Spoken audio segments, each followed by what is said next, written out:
Oi, meus amores, tudo bem com vocês? Tia Paula hoje vai fazer uma aula diferente. Hoje a gente vai corrigir as atividades que foram repassadas nas aulas anteriores, tá certo? Então, peguem o caderno, caneta e o lápis e vamos pôr em prática tudo aquilo que a gente aprendeu, tá? Corrigindo as atividades a seguir.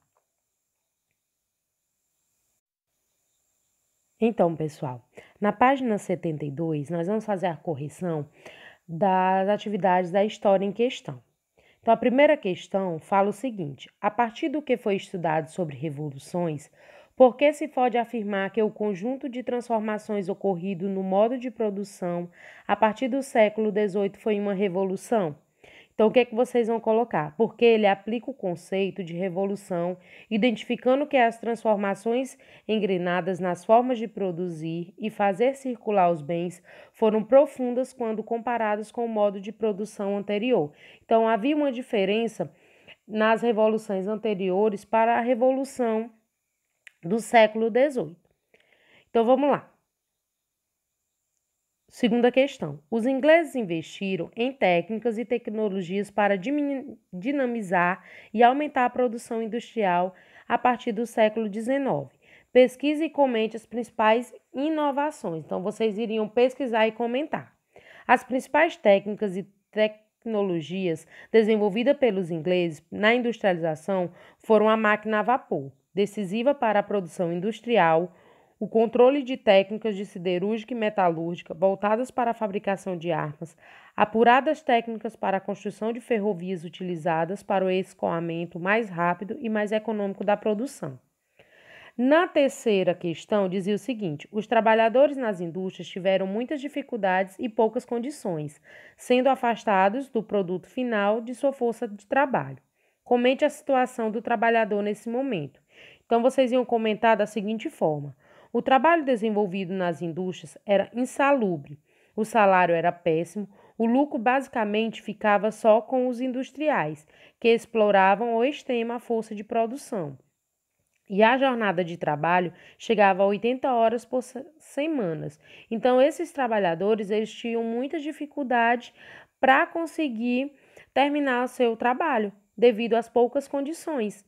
Então, vocês iam fazer esse breve comentário. Na quarta questão, dizia o seguinte: atualmente no Brasil, praticamente todas as categorias têm suas representações sindicais, que defendem seus direitos e organizam campanhas salariais, algumas com data base, outras não.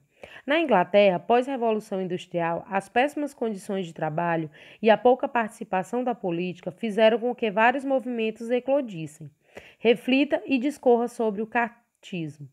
Então, vocês iam colocar: ocorrido entre os anos de 1838 e 1848, o cartismo teve principais características como a reivindicação de direitos trabalhistas, mas também buscou o direito ao voto para todos os homens.